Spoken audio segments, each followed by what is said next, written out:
was very happy that you brought up the word enlightenment in this morning's meditation, because that's exactly what I wanted to ask you about. Because as your definition of the recognition or the revelation of the nature of our being, it seems like we would be walking around with a lot more enlightened beings than Hinduism and Buddhism would give credit for. So I imagine there must be a discrepancy with the definition. For example, I loved your interview with Swami Sarvapriyananda. And here's a guy, a monk, that's dedicating his life to this enlightenment project in a tradition that would say that the odds of him achieving it in his lifetime are very rare. And he himself says he is not enlightened.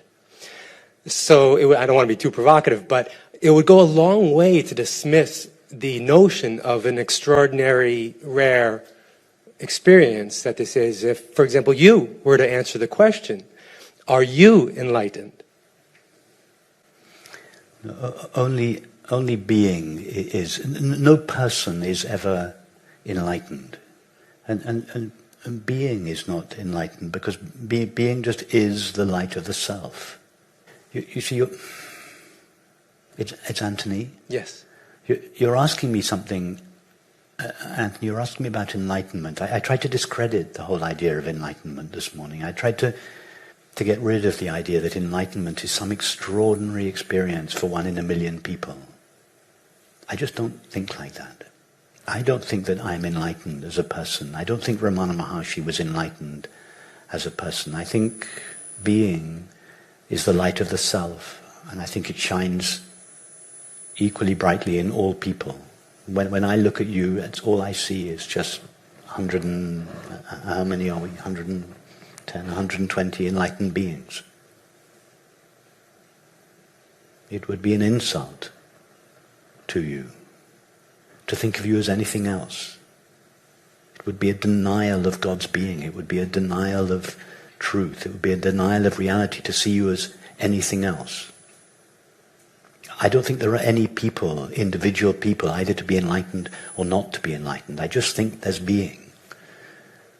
And everything and everyone shines as that being. That's all I see when I see you. Just the one being shining in all these beautiful, unique, quirky, eccentric forms. That being never becomes darkened by experience, and it's never enlightened by spiritual practice. So, Anthony, I can't answer your question. But that's an answer, and that's very helpful for me to hear. And Ramana, don't take it from me. Ramana Maharshi himself said, don't meditate. Don't meditate. Just be. He didn't encourage people to meditate. Even self-inquiry, it wasn't his highest practice. People think, self-inquiry was Ramana Maharshi's highest practice. No, it wasn't. He only developed that as a concession to people, to those of his students and devotees and so on, that couldn't simply be with him. That's all he wanted people, was just to be with him.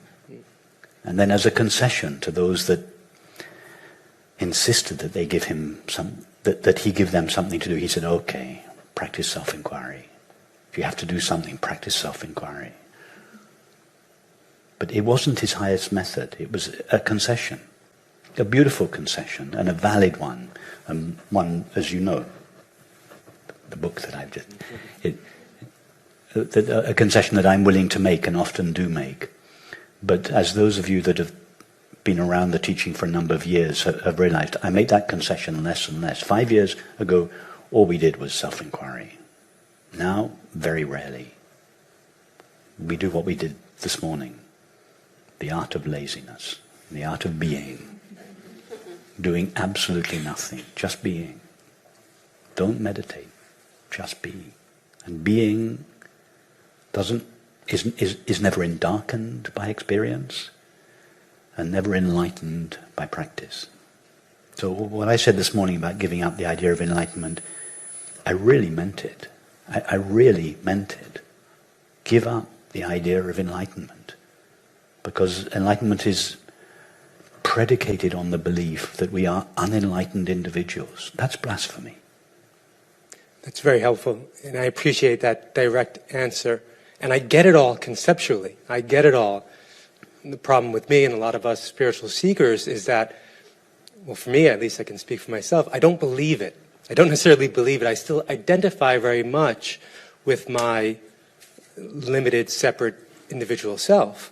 And to me, that's a practice. Anthony, to identify more and be established. Are you now having the experience of being? Yes. Tell us about it. This is fun, you taking me here, where I've watched you take others before. Okay. Okay. I'll try to take that all out of my mind. You just, when you say that, you avoid the directness of my question. It's a little avoidance, albeit humorous, but it's an avoidance of the question. That's why I want to try to approach. Why are you avoiding the question? Because you're afraid to go there. You, the person, are afraid to go there. You're right. Exactly. You, the person, will die when you go there. It's like the moth touching the flame. The moth should be afraid to touch the flame because it will die, but it will also get what it wants. So don't avoid the question. Tell us now about the experience of simply being. It is. Perfect. I am. I always am. It always is. I can't say when you say always, you're referring to the past and the future. You're moving away from being. Just stay with the experience of being. Try and describe it. I know it's difficult, but you're doing very well. Try to describe it. Don't refer to the past or the future. Say something true about it, apart from it is or I am. I am present. I'm whole. It's fulfilled. It's complete. Well, what more do you want in life than to know that you are present, whole, fulfilled, and complete? Do you want anything else? What else are you looking for? If that's your experience, and I see that you're speaking from your experience, not just from reading it, what more do you want in life than to know that you are present, whole, perfect, and complete? Why are you still looking for enlightenment? What do you think enlightenment's going to add to that experience? I love it. Thank you. I love it. Thank you.